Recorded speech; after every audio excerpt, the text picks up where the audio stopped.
stretched out is 8 feet long. And so you see it's, you may not be able to tell that it's folded in half. There's actually two tubes.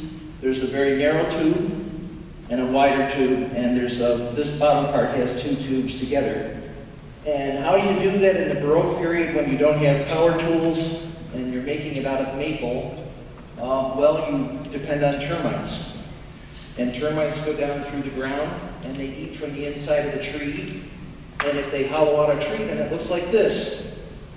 And you can cut that tree down and then make a bassoon out of it. And that's how they first started it.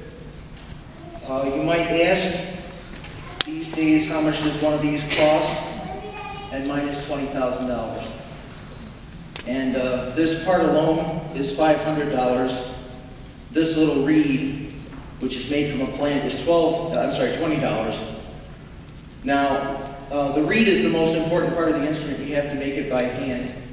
And the best way to tell you what it's like for double reed players is to tell you a story about the principal bassoonist with the St. Paul Chamber Orchestra. And he has children, and those children had their friends come over, and one of their kids said, "Shh, Daddy doesn't have a good reed."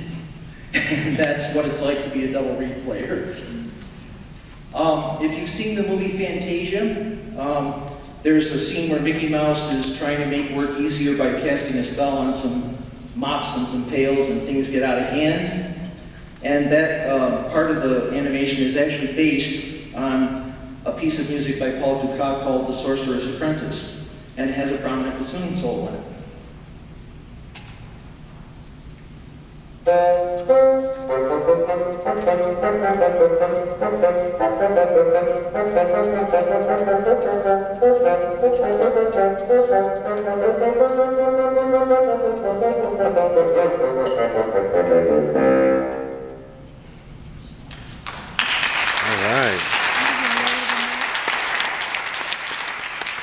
Yes, the bassoon can go very low.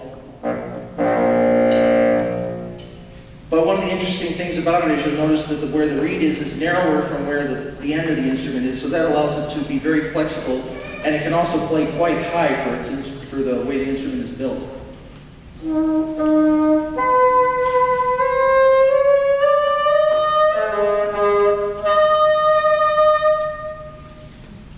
And the other thing it can do is it can skip around a lot in all octaves.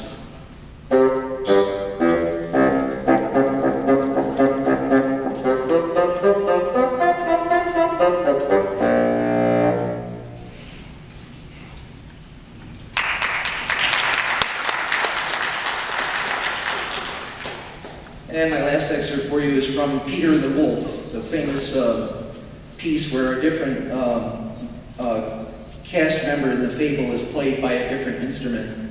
And the bassoon plays the part of the grandfather who kind of ambles along and gives Peter advice about how to stay away from the wolf.